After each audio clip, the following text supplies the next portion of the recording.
Welcome to Red On Entertainment. मैं हूं आपकी दोस्त, आपकी होस्ट रोजी अली। बॉलीवुड में पैसा और नाम शोहरत कमाना इतना आसान नहीं है जितना कि समझा जाता है। हालांकि हर रोज़ हज़ारों लोग अपनी आंखों में सपने लिए मुंबई शहर पहुंचते हैं और कुछ करने की चाह में स्ट्रगल करने लग जाते हैं।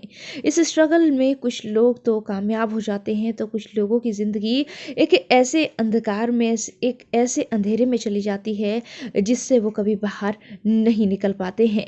यही वजह है कि बॉलीवुड हो या फिर टॉलीवुड या फिर कोई दूसरी इंडस्ट्री, यहाँ पर आपको कुछ ऐसी एक्ट्रेसेस मिल जाएंगी जिन्होंने मजबूरी में कहिए या फिर काम की ललक कहिए या फिर आप कुछ भी कह लीजिए, इन सभी चीज़ों के चलते इन्होंने कुछ ऐसे काम किए जिसकी वजह से ये सेक्स रैकेट में फंस गई। कुछ लोग तो पैसों की तंगहाली की वजह से सेक्स रैकेट में फंसे तो कुछ लोगों ने नाम कमाने के लिए, शोहरत कमाने के लिए इस तरह के काम किए क्योंकि उन्हें कुछ बी ग्रेड की फिल्में बनानी थी या फिर कुछ ऐसा काम करना था जिसकी वजह से वो हाईलाइट हो सकें। आज हम आपके लिए कुछ ऐसी ही एक्ट्रेसेस लेकर आए हैं जो कि सेक्स रैकेट में फंस चुकी हैं और उनकी पूरी ज़िंदगी, उनका पूरा नाम, पैसा, शोहरत सब का सब ऐसे अंधकार में गया जिसके बाद शायद ही ये एक्ट्रेसेस बाहर उभर के लोगों के सामने आ सकी।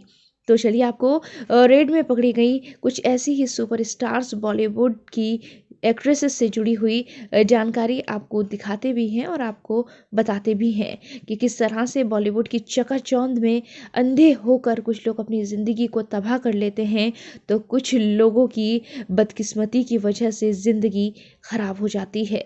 शार्लिन चोपड़ा फिल्म कामसूत्र की ये कलाकार एक खुलासे में बता चुकी है कि पैसों की वजह से उसने इस तरह का काम किया था जिसके बाद ये एक्ट्रेस सेक्स रैकेट में फंस गई थी। कई फिल्मों में काम करने के बाद जब हालत नहीं सुधरी तो इस एक्ट्रेस ने गलत राह को चुना और ये बात शार्लिन चोपड़ा ने खुद एक्सेप्ट की है। Shweta Prasad Basu famous child actress Shweta industry में अपना गुजारा चलाने के लिए भी इस तरह के काम कर चुकी हैं और साल 2014 में वो एक रेड के दौरान हैदराबाद से गिरफ्तार हुई थी। इसके साथ साथ उनके साथ कई सारे लोग भी गिरफ्तार हुए थे। हालांकि बाद में एक्ट्रेस ने इन सारे ही आरोपों का खंडन करते हुए इसे सिरे से खारिज कर दिया था।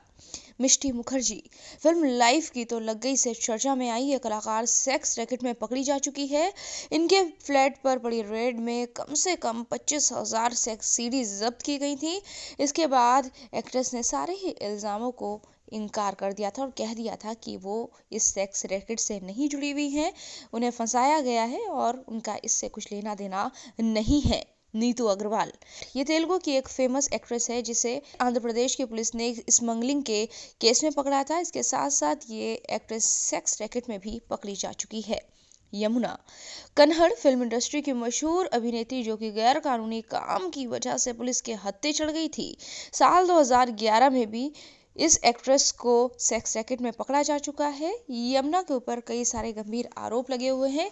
हालांकि वो इन्हें सिरे से तो खारिज कर चुकी हैं, लेकिन जिस तरह से रेड में ये पकड़ी गई और सबूत मिले थे उससे पुलिस ने साफ कर दिया था कि इन सारी चीज़ों से वो जुड़ी हुई है। इस तरह से बॉलीवुड की ये एक्ट्रेस कई सारे सेक्स रैकेट में फंस चुकी हैं और अपना करियर बर्बाद कर चुकी हैं।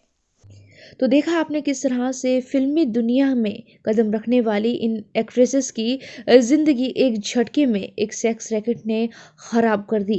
इस तरह की कई सारी ऐसी एक्ट्रेसेस आपको बॉलीवुड में, टॉलीवुड में या फिर किसी दूसरी एंटरटेनमेंट की इंडस्ट्री में मिल जाएंगी जो कि सेक्स रैकेट में पकड़ी जा चुकी हैं और नाम आ जाने के बाद इनका करियर पूरी तरह से ख़राब हो गया। जो इनकी पहचान थी वो पूरी तरह से धूमिल हो गई। अगर आपने हमारे चैनल रेड ऑन एंटरटेनमेंट को सब्सक्राइब नहीं किया है तो ज़रूर सब्सक्राइब करें। इसके साथ साथ नीचे लगी हुई घंटी को दबाना ना भूलें ताकि हमारी वीडियो सबसे पहले आप तक पहुंच सके। इसके साथ साथ हमारी वीडियो को शेयर और लाइक करना ना भूलें।